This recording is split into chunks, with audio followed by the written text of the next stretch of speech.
Hi friends, గాడాపు masses నటసింహం Nandamuri Balakrishna present NBK 109 మూవీలో నటిస్తున్నారు. ఈ చిత్రానికి director Bobby Kolli. Hattrick hit మూవీల తర్వాత బాలకృష్ణ నటిస్తున్న ఈ చిత్రంపై అంచనాలు తారస్థాయిలో ఉందన్నమాట.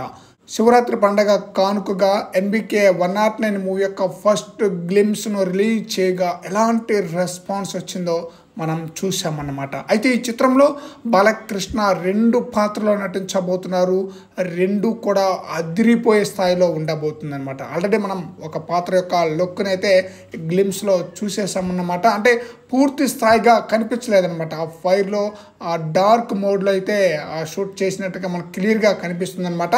అయితే సెకండ్ లుక్ వేరే లెవెల్లో విధ్వంసకరంగా ఉండబోతుందంట. ఎలా అంటే లెజెండ్ మూవీలో సెకండ్ యొక్క లుక్ ఎలా ఉంది, అస్సలు పేలిపోయిందనమాట. అలాగే అఖండ 2లో కూడా అఘోర పాత్రలో బాలకృష్ణ యొక్క లుక్ మామూలుగా లేదు.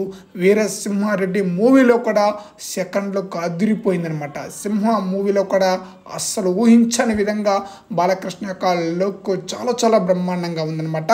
ఇప్పుడు ఎన్బికే 109 మూవీలో కూడా సెకండ్ లుక్ చాలా బ్రహ్మాండంగా ఉండబోతుందట. అసలు ఫ్లాష్ బ్యాక్ ఒక ఎపిసోడ్ సినిమాకే హైలైట్ అయ్యేలాగా ఉంటుందట. తన యొక్క లుక్ అంత బ్రహ్మాండంగా ఆకట్టుకోబోతుందట. మరి చూడాలి. సెకండ్ పాత్రకు సంబంధించిన షూటింగ్ కూడా ఇంకా స్టార్ట్ కాలేదన్నట్టుగా తెలుస్తుంది. ఎందుకంటే ఈ మూవీ యొక్క రిలీజ్ డేట్ పోస్ట్పోన్ అవుతుంది కాబట్టి ఎలక్షన్స్ అయిపోయిన తర్వాత సెకండ్ పాత్ర యొక్క షూటింగ్ని అయితే చేయబోతున్నారన్న న్యూస్ అయితే వినిపిస్తుంది. మరి చూడాలి బాలకృష్ణకు బాబీ కొల్లి ఎలాంటి హిట్ అందిస్తారనేది మంచి హైప్ అయితే ఉందన్నమాట. ఫస్ట్ లుక్ అంటే ఫస్ట్ గ్లిమ్స్ని రిలీజ్ చేసిన తర్వాత మరింత హైప్ అయితే పెరిగిపోయింది. ఫ్రెండ్స్, ఈ వీడియోపై మీ యొక్క అభిప్రాయాన్ని కామెంట్ సెక్షన్లో తెలియజేయండి ఫ్రెండ్స్.